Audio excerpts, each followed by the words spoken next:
आज बात होगी गुजरात टाइटंस और कोलकाता नाइट राइडर्स के बीच होने वाले मुकाबले की। देखिए, ये सिर्फ एक मैच नहीं है, ये तो दो बिल्कुल अलग अलग कहानियों की सीधी टक्कर है। कहते हैं ना, समय समय की बात है, और ये कहावत इन दोनों टीमों की कहानी पर एकदम फिट बैठती है।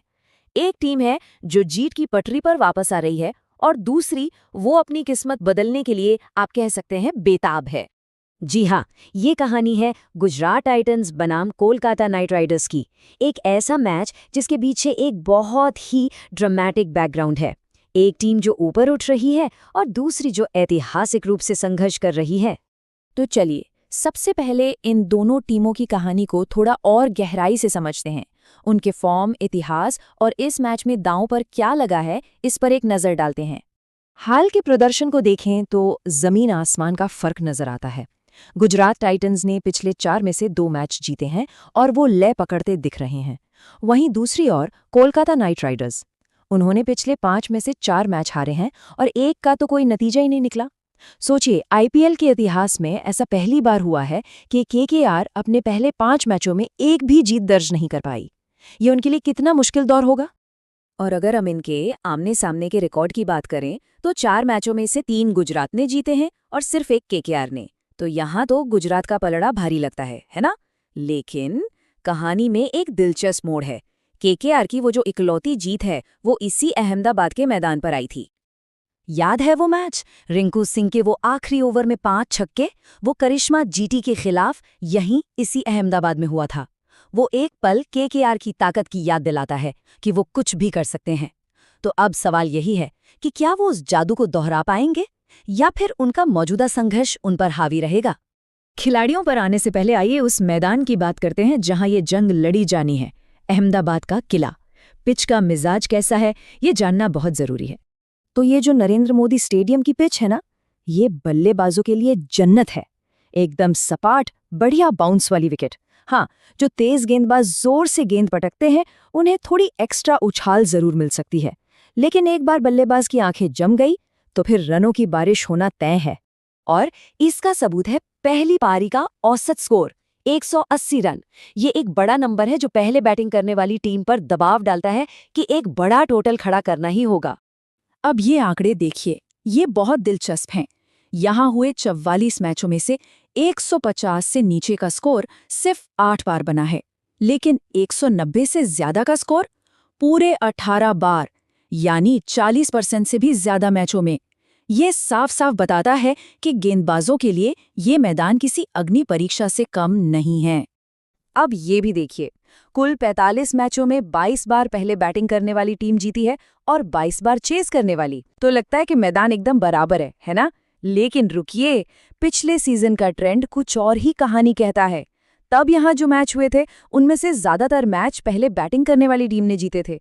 तो हाल फिलहाल में यहाँ स्कोर डिफेंड करना ज्यादा फायदेमंद साबित हुआ है। तो ठीक है, मैदान का हाल तो हमने समझ लिया। अब आते हैं सीधे सीधे टीमों पर। टाइटंस और नाइट्स, इनकी ताकतें और कमजोरियां क्या हैं? आइए इसका एक विश्लेषण करते हैं।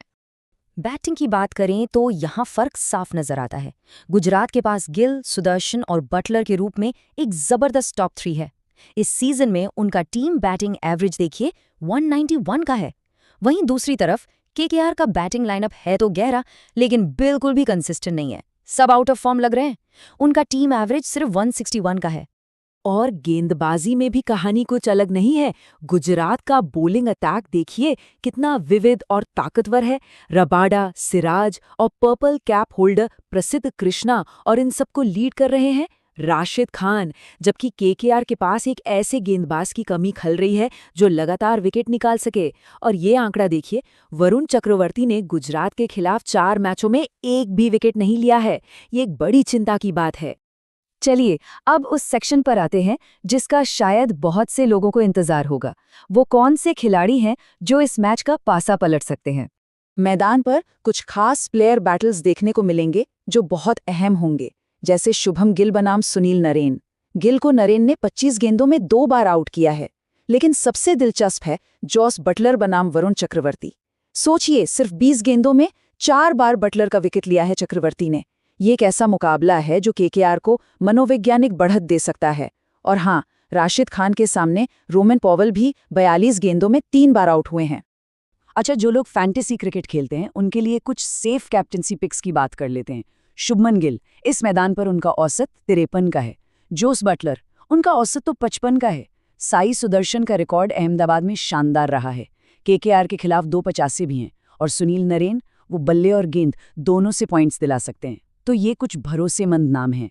लेकिन अगर आप कुछ अलग करना चाहते हैं, कुछ रिस्की गेम चेंजर पिक्स की तलाश में हैं, तो इन नामों पर गौर करें। कैमरन ग्रीन, क्षमता बहुत है लेकिन लोगों ने कम चुना होगा। अशोक शर्मा, ये नाम शायद कई लोगों ने न सुना हो, लेकिन इस मैदान पर 8 मैचों में 20 विकेट हैं इनके नाम। ये एक छुपे रुस्तम साबित हो सकते हैं। इनके अलावा अंकुरिश रघुवंशी, जो केकेआर के लिए लगातार अच्छा कर रहे हैं, और प्रसिद्ध कृष्णा, जो पर्पल कैप होल्डर हैं और अपनी स्लो बाउंसर का बहुत अच्छा इस्तेमाल करते हैं। तो टीमों, मैदान और खिलाड़ियों, सबका विश्लेषण करने के बाद अब आते हैं उस सबसे बड़े सवाल पर, आज जीतेगा कौन? देखिए, अगर हम मौजूदा फॉर्म, टीम के बैलेंस और होम ग्राउंड के फायदे को देखें तो सारे संकेत गुजरात टाइटंस की तरफ इशारा कर रहे हैं। हमारे सूत्रों के मुताबिक गुजरात की जीत की संभावना 60% है, जबकि केकेआर की 40%। तो हाँ, कागज पर तो गुजरात का पल्ला भारी है, लेकिन हम सब जानते हैं क्रिकेट अनिश्चितताओं का खेल है। केकेआर की सबसे बड़ी उम्मीद टॉस जीतने और लक्ष्य का पीछा करने में हो सकती है। अगर वो ऐसा कर पाते हैं तो ये मुकाबला बराबरी का हो सकता है।